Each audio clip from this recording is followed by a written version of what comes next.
Saudara, Kejaksaan Negeri Jakarta Timur menahan juru bicara Tim Nasional Pemenangan Anies Muhaimin atau Timnas Amin Nurindra Karismiaji terkait dengan kasus perkara pajak dan TPPU.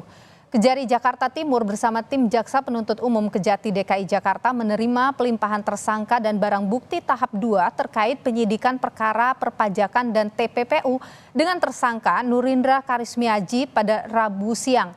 Saat ini, saudara, politikus Partai Nasdem sekaligus juru bicara Timnas Pemenangan Paslon Anies Muhaimin telah ditahan di Rutan Cipinang.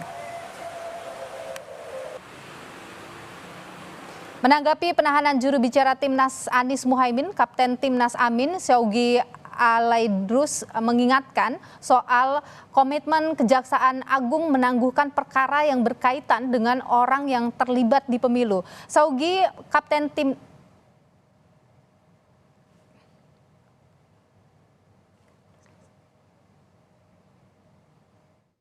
Seingat saya itu ada aturan entah dari kejaksaan kalau tidak salah itu, bahwa dalam situasi kampanye ini hal-hal tersebut harus ditangguhkan nanti saja. Dan tim hukum kita sudah melakukannya dengan baik menurut saya. Menko Polhukam Mahfud MD menilai penangkapan juru bicara Timnas Amin Nurindra Karismiaji tidak bermuatan unsur politik. Mahfud bilang semua orang yang terlibat hukum, apakah itu pimpinan paslon 1, 2, dan 3 harus ditindak. Hukum harus tegak.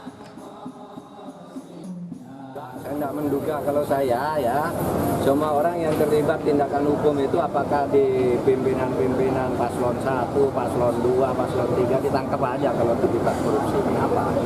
Ini hukum harus tegak. Saya tidak menilai itu politik. Saudara, lebih lengkap soal penanganan kasus ini kita tanyakan langsung pada Kapus Penkum Kejaksaan Agung Ketut Sumedana. Selamat sore Pak Ketut, sehat selalu. Selamat sore, sehat-sehat selalu untuk semuanya. Apa kabar? Sehat juga Pak Tut. Jadi saya mau nanya dulu, ini kasus apa sebenarnya? Apakah memang perlu harus ada penahanan? Begini, saya harus jelaskan bahwa kemarin di Jakarta, Penuntut Umum Jakarta, Kejaksaan Negeri Jakarta Timur menerima 2 pelimpahan berkas perkara pajak. Ya. Yang salah satunya adalah tersangkanya Ferry Arfan yang merugikan negara 10 miliar dan 1 berkas perkara itu ada 2 tersangkanya yaitu Nurindra Karismiaji dan Ike Andriani. Nah, kedua perkara tersebut yaitu dilakukan penahanan terhadap 3 tersangka. Ya, ini penyidikan, saya tegaskan kembali, penyidikannya adalah dari PPNS Perpajakan. Sehingga suka tidak suka, mau tidak mau untuk proses persidangan berikutnya, maka dilakukan tindakan upaya-upaya penegakan hukum berupa penahanan seperti itu, Mbak. Oke, ini kasus kan 2019 ya Pak Tut ya. Kenapa baru sekarang ada penahanannya? Begini, ini kasus kan dilakukan penyidikannya oleh PPNS Perpajakan. Nah, mengenai kapan harus diserahkan kepada penyidik pajak, itu penyidik pajak yang punya tanggung jawab. Karena yang diserahkan bukan hanya berkas perkaranya, tetapi juga barang bukti dan para tersangka yang diserahkan, seperti itu. Jadi tanggung jawab penyerahannya itu ada di penyidik PPNS Pajak, bukan di Kejaksaan. Ketika tahap 2 itu dilakukan baik oleh PPNS Perpajakan, Bea Cukai atau Mabes Polri, ya itu menjadi tanggung jawab kita. Kita tentu akan memprosesnya lebih lanjut seperti itu. Oke, karena sekarang dalam situasi politik ya, jadi semuanya dikhawatirkan dikaitkan dengan masalah politik. Tapi soal moratorium kasus kala pemilu ini juga disinggung ini oleh Kapten Tim Pemenangan Anies. Ini gimana ini Pak Tut? Nah, ini harus saya jelaskan betul ini pada semua pemirsa dan KPMNAS pemenangan ya. Ini tidak ada kaitannya dengan politisasi perkara. Tidak ada kaitannya dengan netralitas ya. Yang ada bahwa dengan adanya insiden nomor 6 2023 yang diterbitkan oleh Jaksa Agung ya, ini kaitannya dengan kewenangan yang dimiliki oleh kejaksaan. Kewenangan apa saja ya, terkait dengan penegakan hukum, tentunya tindak pidana korupsi dan TPPU yang ada di dalam tindak pidana korupsi. Berarti artinya apa? Proses penyelidikan, penyidikan, dan penuntutan itu dimulai dari kejaksaan dan khusus yang dilakukan oleh para calon legislatif dan eksekutif yang ada di daerah maupun di pusat, seperti itu. Jadi jangan dicampur adukan bahwa kalau ini perkara perpajakan tentu penyidikan dan proses penyelidikannya ada di PPNS Perpajakan.